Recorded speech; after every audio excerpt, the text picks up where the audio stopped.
KMMLന് മുന്നിൽ പ്രതിഷേധ കൂട്ടായ്മ നടത്തി. UDF ട്രേഡ് യൂണിയനുകളുടെ നേതൃത്വത്തിലായിരുന്നു പ്രതിഷേധ കൂട്ടായ്മ നടത്തിയത്.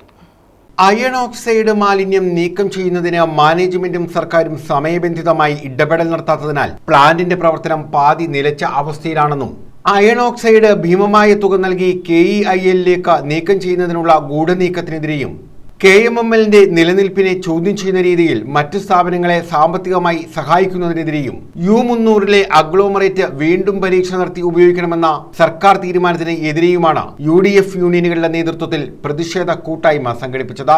UDF സംയുക്ത ട്രേഡ് യൂണിയന്റെ നേതൃത്വത്തിൽ സംഘടിപ്പിച്ച പ്രതിഷേധ കൂട്ടായ്മ കോൺഗ്രസ് നേതാവ് അഡ്വക്കേറ്റ് ബിന്ദു കൃഷ്ണ ഉദ്ഘാടനം ചെയ്തു. ഓരോ 10,000 രൂപയും അങ്ങോട്ട് കൊടുത്തുകൊണ്ട് അയൺ ഓക്സൈഡ് ഇപ്പൊ മാറ്റാൻ പോവുകയാണെന്ന്. അങ്ങനെ ഇപ്പം മാറ്റണ്ട. ഇത്രയും നാൾ നിങ്ങൾ എന്ത് ചെയ്തു? ഈ സർക്കാർ എന്ത് ചെയ്തു? വ്യവസായ വകുപ്പ് എന്ത് ചെയ്തു? ഇവിടെ ഒന്നും ചെയ്യാതെ ഏറ്റവും അവസാനം ഇനിയിപ്പോ സംഭവിക്കാൻ പോകുന്ന ഒരു കാര്യം, ARP പ്ലാന്റ് ഇല്ല എന്ന് പറഞ്ഞുകൊണ്ട് ഇതെങ്ങാനും അടച്ചു പൂട്ടിയാൽ അങ്ങ് വീട്ടിലിരിക്കുന്ന ഒരു അകത്തമ്മ ഉണ്ടല്ലോ, എന്താ പേര്, വീണ വിജയന് മാസപ്പടി കൊടുക്കുന്ന CMR കമ്പനിക്ക് വേണ്ടി വിടുപടി ചെയ്യുകയാണ് KMML മാനേജ്മെന്റ് എന്ന് അറിയാത്തവരല്ല മലയാളികൾ, അറിയാത്തവരല്ല കൊല്ലംകാർ, അറിയാത്തവരല്ല ചവറക്കാര്. എത്ര കാലമായി ഈ ഏർപ്പാട് തുടങ്ങിയിട്ട്?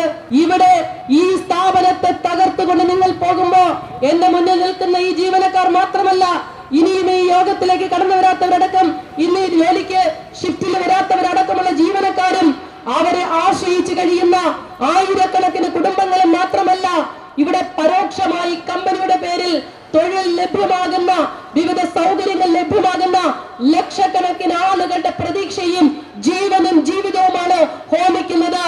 R. ജയകുമാർ അധ്യക്ഷത വഹിച്ചു.